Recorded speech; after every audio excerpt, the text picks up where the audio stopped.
La hora de Maquiavelo.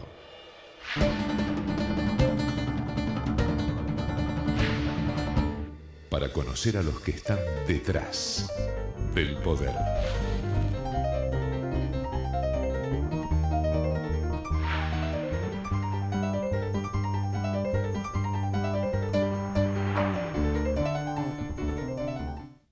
¿Qué tal? ¿Qué tal? Feliz Navidad, bienvenido a esta nueva hora de Maquiavelo, navideña si se quiere, porque hoy es Navidad.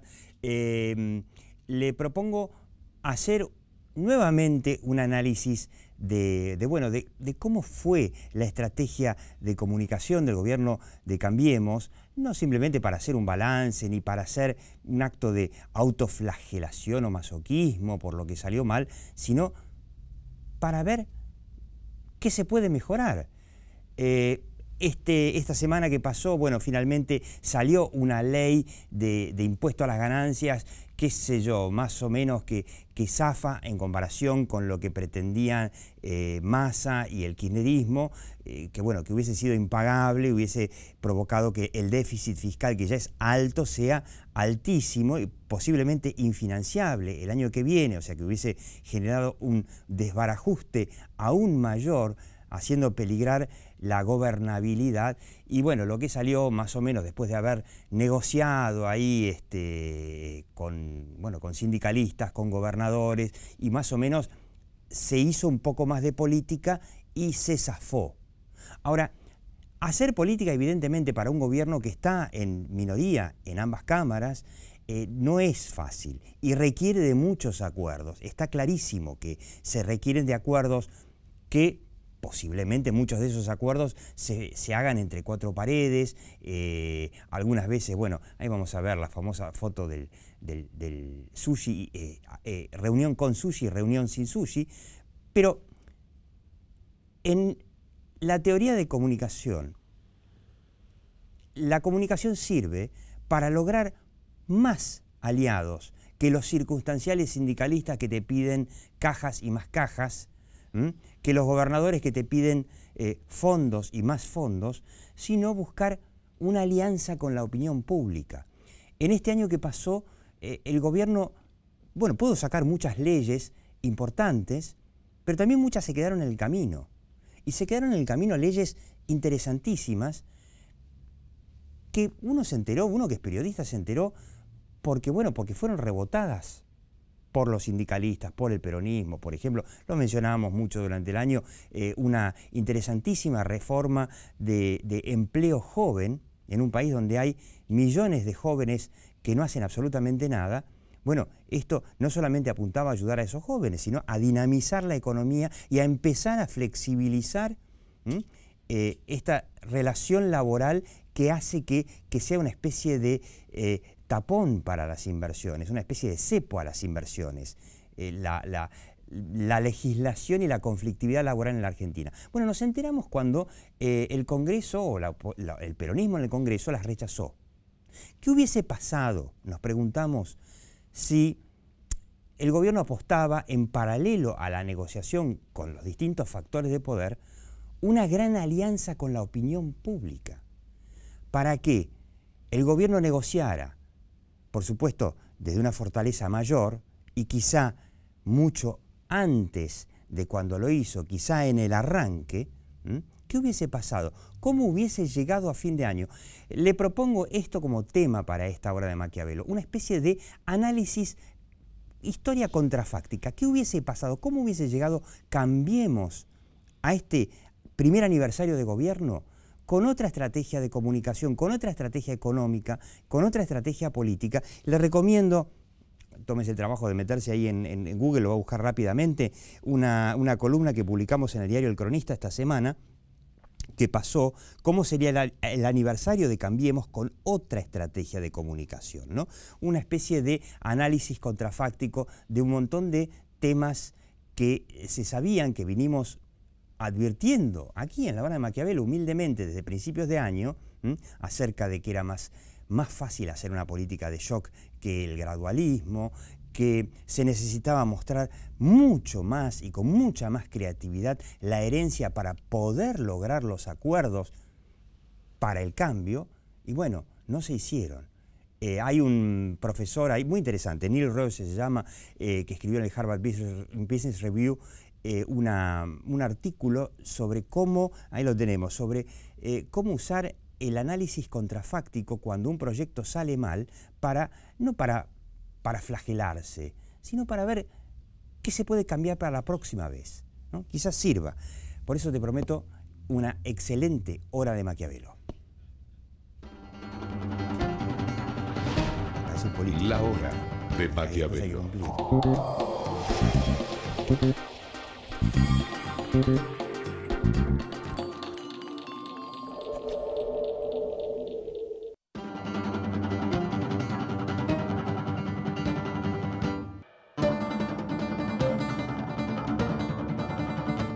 Con Veladero, produciendo desde hace 10 años en San Juan. Barrick, Argentina. Al dengue, zika y chikungunya le ganamos entre todos. Eliminemos los criaderos de mosquitos de nuestras casas. Entérate de todo lo que podés hacer entrando a salud.gov.ar. Buenos Aires, provincia. Desafío CAEM 2021. 20.000 millones de dólares de inversión de la industria minera en el país hasta el año 2021. Cámara Argentina de Empresarios Mineros. Un mundo dinámico, fascinante, digital, donde descubrimos posibilidades que te sorprenden, que te divierten, que hacen todo más sencillo, que mejoran tu vida, tu mundo, un mundo para todos. Telefónica.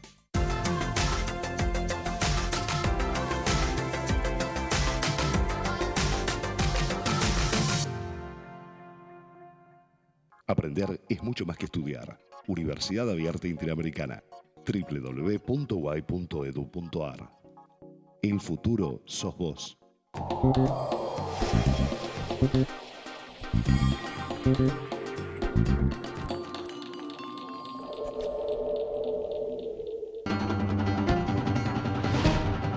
La hora de Maquiavelo. Bueno, ¿no? Un análisis contrafáctico. ¿Qué hubiese pasado si el gobierno de Mauricio Macri hacía las cosas de otra manera? ¿Cómo se llegaba a este primer aniversario? Le digo con quiénes. Lo tenemos a Matteo Goretti, usted ya lo conoce. Matteo Goretti es uno de los más cotizados consultores de empresas y de comunicación política de la Argentina. Lo tenemos a Adrián Arroyo, por primera vez aquí en la hora de Maquiavelo. Él es director de la consultora Millennium Group y es, yo le diría, además de, bueno, asesor de comunicación empresaria, uno de los académicos de la comunicación más prestigiosos de la Argentina, y tenemos el honor de tenerlo a Fernando Iglesias. Bueno, ya lo conocen, no hace falta decir demasiado, y yo quiero mostrar el libro de Fernando Iglesias, a ver si lo hacemos bien por acá. La década saqueada, con K, muy bien, memoria y balance de una catástrofe nacional y popular. Y ahí tenemos a la Cristina feliz, dándole a la cacerola y bailando en el medio de los saqueos, ahí cuando se cumplieron los 30 años de la democracia. Antes de arrancar, ¿podemos ver las imágenes del sushi? Yo sé que las vio todo el mundo. A ver, ¿están por ahí? Sí, ahí están. Reunión, lo que llamó Carlos Pañi, el columnista de La Nación, reunión de gabinete presidida por Massa, curioso ahí en la casa de Massa en El Tigre, con el sushi, ¿no? Que es lo que comieron, y ahora la versión community manager sin el sushi, le faltaron las empanadas. Le falta un dedo a Frigerio. Le falta un dedo a Frigerio. La verdad que es realmente muy, muy gracioso, pero la verdad que este tipo de cosas, este tipo de pavadas son las que le muestran a la gente que la política es simplemente verso, es verso. Maquiavelo decía que muy poca gente sabe lo que realmente pasa tras bambalinas y la mayoría de la gente no. Bueno, en la era de las redes sociales, más o menos, ¿no? Frente Renovador, kirchnerismo con Photoshop. Claro, claro, sí. Es una frase de Churchill también, que decía que había dos cosas que era mejor no saber cómo se hacían: la política y las salchichas. Mi papá vendía salchichas y a mí me tocó ser diputado nacional, así que una desgracia la mía. Sí. Nos hizo acordar, estábamos recordando las fotos de Stalin, ¿no? Stalin que iba liquidando a sus aliados, los mandaba a matar por el servicio secreto. Creo que Berilla se llamaba el famoso jefe del servicio secreto de Stalin, que además de matar, por supuesto, a mucha gente, mataba a sus propios acólitos, y que al final a Berilla también lo mataron. y mostraba en las fotos, en la época que no había Photoshop, muy prolijamente retocadas, y claro, y aparecían las fotos y con el correr del tiempo desaparecían los aliados de la misma foto, impresionante. Quedó Stalin solo. Yo digo, perdón, el libro de Fernando Iglesias para mí salió un año más tarde. Porque tendría que haber salido quizá en lugar del Estado del Estado, que fue una tímida, un tímido intento del gobierno de Cambiemos de mostrar. Bueno, el año pasado salió Es el peronismo estúpido, ¿no? Que fue también... nada, yo obviamente no pienso mis libros en términos electorales. Claramente apoyo este gobierno, creo que es lo mejor que le pudo pasar a la Argentina y que con sus errores sigue siendo por lejos la mejor alternativa política. Pero no pienso mis libros en términos electorales. Muchos dijeron que Es el peronismo estúpido había puesto algún granito creo que si algún mérito tuvo el anterior fue que corrió el límite de lo que se podía decir del peronismo. Había un gran tabú para discutir el peronismo, nadie se animaba, era un tema con el que todo el mundo, me parece que corrió el límite. La foto de tapa de ese libro fue muy emblemática y muy destacable porque Fernando Iglesias descubrió una vieja foto en donde está el joven capitán Perón montado en el auto del general Uriburu, ¿no? Cuando llegan a la Casa Rosada, en el primer golpe de Estado, 6 de septiembre de 1930, está Uriburu en un descapotable con una serie de uniformes del ejército que recuerdan perfectamente a las SS hitleristas, ¿no? Bueno, porque los militares eran pronazis en aquel entonces. Claramente, llegando a la Casa Rosada y el que está organizando mano arriba, pie arriba del estribo, mano sobre el auto y organizando un poco todo, es el joven de 35 años, Capitán Perón. Digo, porque me parece, lo que intenté es destruir porque este después Perón se la pasó hablando de la década infame. Perón fue después, de las dictaduras militares argentinas hubo un solo vicepresidente, Perón. Y él fue el candidato presidencial de una dictadura militar. El libro lo que intentaba, y la foto intentaba desmentir el truco favorito del peronismo, es que si vos te opones al peronismo, estás a favor de los bombardeos de la Plaza de Mayo del 55 y de la En ese sentido, yo ¿no? creo que el chavismo es más honesto porque me parece como que Chávez nunca se vendió como otra cosa que un militar golpista que lo era.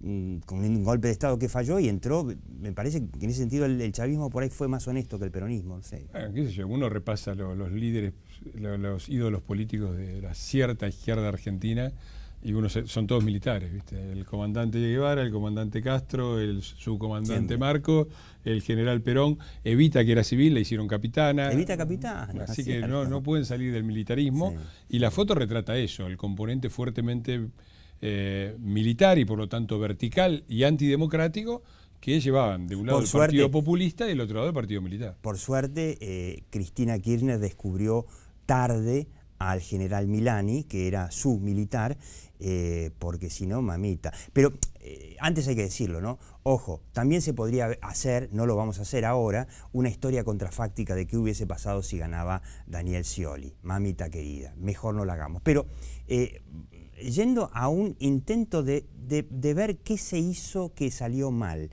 qué se podría haber hecho para hoy llegar a un fin de año, bueno, sin la ciudad tomada por piquetes, con crecimiento económico, con por ahí un combate un poco más contundente a la inflación. Sí, ¿Me preguntás? Por ejemplo. Bueno, a ver, yo creo que en primer lugar la Argentina no se entiende, o el peronismo mejor dicho, no se entiende fuera del poder. El peronismo hacia adentro, no se entiende fuera del poder. Con lo cual, digamos, llegamos a un fin de año, como vos dijiste, con una relativa tranquilidad, pero al mismo tiempo con determinadas cuestiones de la ciudad tomada. Una tranquilidad que costó sus buenos mangos, ¿no? 30.000 millones para los piquetes. Sí, pero es coyuntural, es absolutamente coyuntural, me parece a mí, de este momento. El año que viene esto no va a pasar, estoy casi convencido. Y también estoy convencido que al gobierno le va a costar muchísimo remar el 2017. Creo que Macri no tenía expectativas, él incluso tenía expectativas distintas cuando asumió, que no se le fueron cumpliendo. Creo que con lo que se encontró era bastante distinto a lo que él se imaginaba que se iba a encontrar. Y a eso se le tienen que sumar, me parece a mí, algunos errores no sé si involuntarios con respecto a la gestión, a la acción de gobierno propiamente dicha, que no tuvieron resultados felices.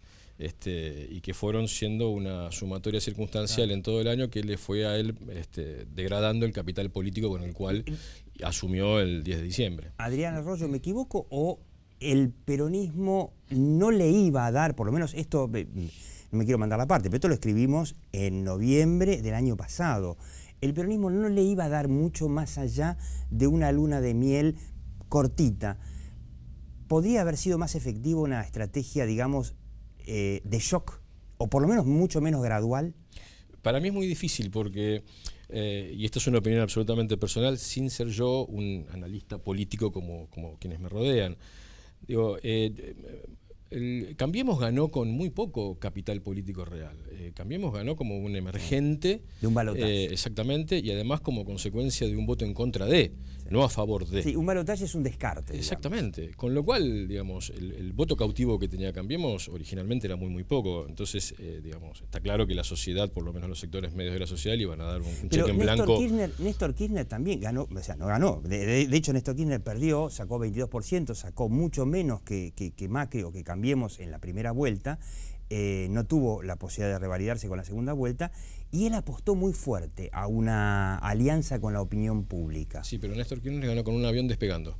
Claro, ese es un punto crucial. Y Macri no. Aterrizando, Duhalde le hizo el trabajo forzosamente. Aterricé, claro, un avión en emergencia que lograron aterrizar. Yo creo que no se puede, perdón, porque estoy hablando mucho yo, pero yo creo que no se puede analizar lo que pasó en el gobierno sin dos cosas que a mí me parecen fundamentales. Primero, es el gobierno políticamente más débil de la historia de la democracia, ¿no? Debilísimo. Sí. Kirchner tenía el 22%, pero el Partido Justicialista se alineó inmediatamente detrás del poder y agarró un país que estaba creciendo al 7%, con una sociedad que venía del 2001 dispuesta a convalidar cualquier atropello a las instituciones, a la democracia, a nadie le importaba nada, y además con un ajuste social feroz que había hecho Duhalde en el 2002.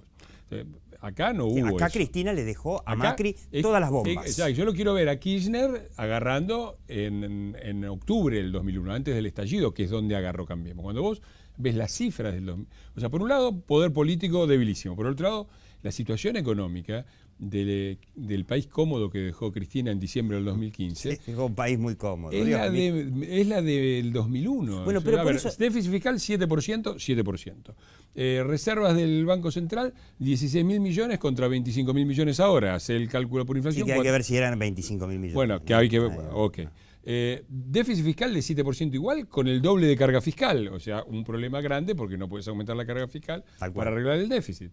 Niveles de pobreza, 29% con la soja a 320 contra 38% con la soja a 160. Más o menos lo mismo. Tasa de empleo, que es la forma de medir el empleo, 41-42%.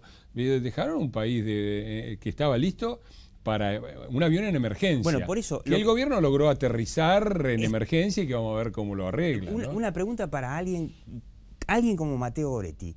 Ante esa situación real heredada, ¿no hubiese sido mucho más útil plantear la realidad mucho más crudamente para, por lo menos, obligar, yo digo que no lo iban a hacer sonrientemente, pero obligar al peronismo, al sindicalismo, a sentarse a negociar algo que fuera un poco más que gradualismo? Mira, no lo sé, te soy honesto. Lo que el gobierno dice cuando hablas con los amigos del gobierno... Es historia contrafáctica. Exactamente, lo que te dicen es, bueno, no creemos que sea necesario, te lo decía en el mes de enero, febrero. Ahora, este es un gobierno que no ha tenido problemas de gobernabilidad. Esto es un dato que me parece clave. Más aún, este gobierno tiene una alianza, un acuerdo, una relación muy buena con el sindicalismo. Y por otra parte hay un peronismo dividido, bueno, ya lo sabemos, no voy a abundar en eso. Yo creo que la manera de contestar a tu pregunta no es tanto qué comunicación hubiera hecho el gobierno para mejorar su performance, sino qué no hizo el gobierno por fuera de la comunicación y que impactó sobre la comunicación. Yo creo que hay dos datos claves. Uno es el dato de la política. Cuando vos tenés un gobierno presidencialista, en un sistema presidencialista sin mayorías, te recuerdo que la gran mayoría de los países de América Latina, perdón, de América que tienen sistema presidencialista no tienen mayoría en el Congreso, salvo algunos países centroamericanos o donde gobiernan hace 100 años. Hoy Donald Trump lo va a tener, por ejemplo. Obama no tenía. Obama no tenía mayorías, Donald Trump está recuperando la mayoría en las dos cámaras. Lo que te quiero decir es que cuando vos tenés un sistema como el nuestro, presidencialista, sin mayoría en las cámaras, el presidente tiene recursos para gobernar. Uno es la billetera, no solo en la Argentina, en otras partes del mundo, de América Latina o de América también. El otro es la política. La política es una herramienta central. Y vos fíjate, en algunos casos, lo comento como desde mi punto de vista un error del gobierno, este gobierno ha dado primero una respuesta en comunicación, comunicacional, y después ha dado una respuesta política a algunos problemas. El tema de la designación de los miembros de la Corte, el tema de ganancias, que salió a decir que Massa tal cosa y que los gobernadores eran señores feudales. Después tuvo que acordar con los señores feudales y con el impostor. Luego entró la política, y yo creo que la política hizo un buen trabajo.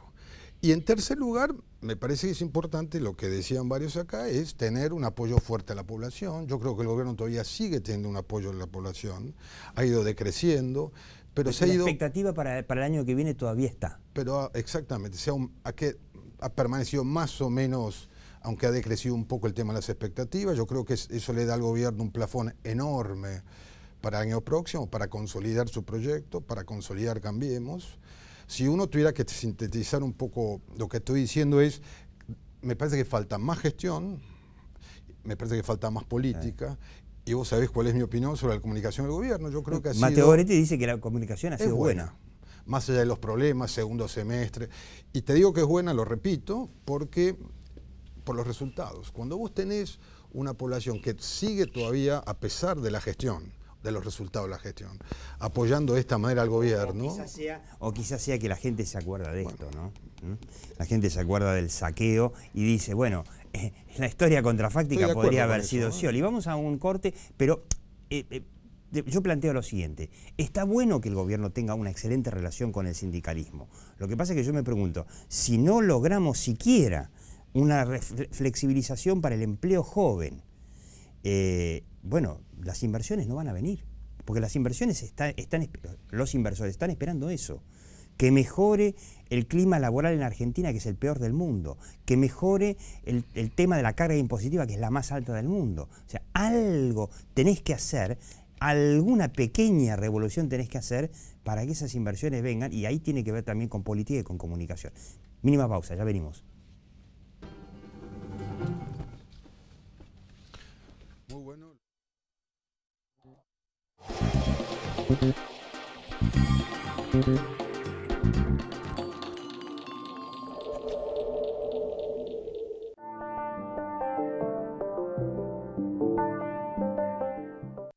Innovación permanente, vocación por la vida, calidad sin fronteras.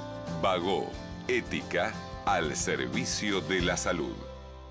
Hoy, querida mía, pidamos al banco con alegría, tratemos de vivir sin fantasía, pidamos por favor que estoy al día, estoy al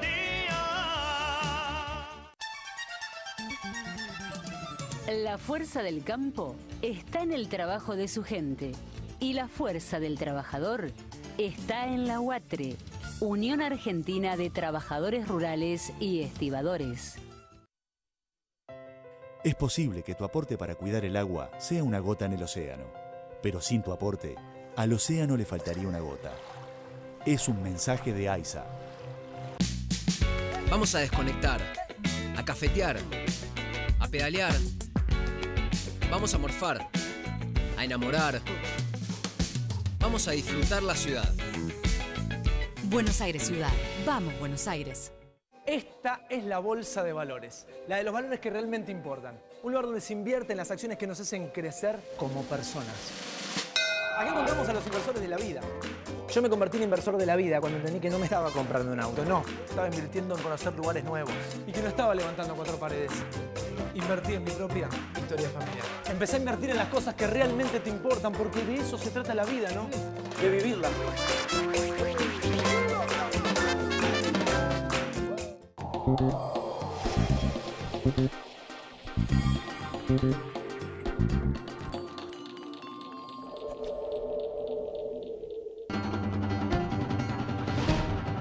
La hora de Maquiavelo.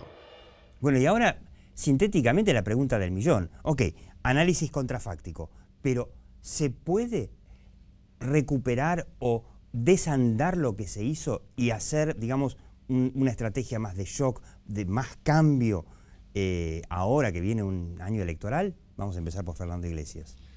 Yo en eso, en la parte de economía, lo digo en el libro. Me parece que hasta después de las elecciones tiene razón Prat Guy en el sentido de que es razonable que haya, y después realmente tiene que haber cambios más profundos sobre la base de un poder político ampliado. Me parece que las elecciones... O sea, tiene que ganar primero, ampliar su poder en el Congreso para poder apostar a un cambio. Claramente eso va a pasar, creo yo, en el Senado, por razones simplemente electorales, pero creo que eso es fundamental. Tiene que haber un aval de la ciudadanía y el gobierno tiene que conseguirlo, porque yo creo que son cruciales. La caída de De la Rúa arranca de que el peronismo arrasó en las elecciones de medio término y lo dejó sin ningún poder político.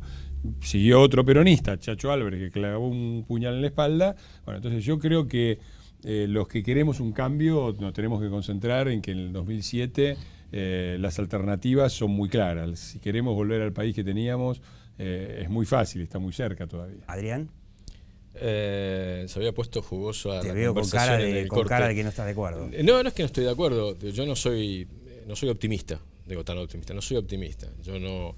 Y no por el. Que no se pueda en el año electoral hacer muchas de las cosas que no se hicieron durante el primer año. No. Yo creo que en este momento la Argentina tiene un desaguisado en las relaciones de poder que es monumental. Y donde hay una enorme cantidad de microconstrucciones totalmente regionalizadas en todo el país, que son como reacciones en cadena que van chocando entre sí permanentemente. Muchas de las decisiones que se toman en esas relaciones de poder no tienen absolutamente nada que ver con los intereses del país ni con los intereses de la gente, sino que tienen que ver con los intereses de la construcción de poder propiamente dicho, la consolidación a futuro y el no perder los espacios. Con lo cual, digo, si uno ve el nivel de batalla que hay en este momento en ese sentido, yo muy optimista no soy. Pongo solamente como ejemplo el caso de Aerolíneas Argentinas. Sí, tal cual. Minuto final. Este es un país muy conservador. A la gente le cuesta cambiar, aunque vota por el cambio. Yo creo que la estrategia de Macri debiera ser, por un lado, acordar, negociar, necesita hacerlo, todos los países lo hacen. Alianza con la opinión pública más fuerte. Dije acordar, negociar, es un valor en otras sociedades. En nuestra sociedad no es un valor el acuerdo, cosa que yo creo que es muy negativo. Y por otra parte va a tener que seguir planteando una estrategia de cambio, una estrategia de innovación. No sé si lo va a hacer. Él ganó con esa agenda. No sé si lo va a hacer. No sé si quiere hacerlo. Ahora, poder puede hacerlo, porque él piensa así, y no creo que tenga mayores restricciones para poder plantearlo. Ahora, me cabe la misma duda que tenés vos, ¿no? Yo también creo, me despido, le deseo feliz Navidad, yo también creo que Macri puede hacerlo, para eso sirve el análisis contrafáctico. Es cierto, hay que ver si quiere. Fernando Iglesias, interesantísimo, La década saqueada, tendría que haber estado hace un año ese libro, pero es lo que se puede. Adrián Arroyo, Mateo Goretti, muchas gracias y usted siga en La Hora de Maquiavelo en YouTube.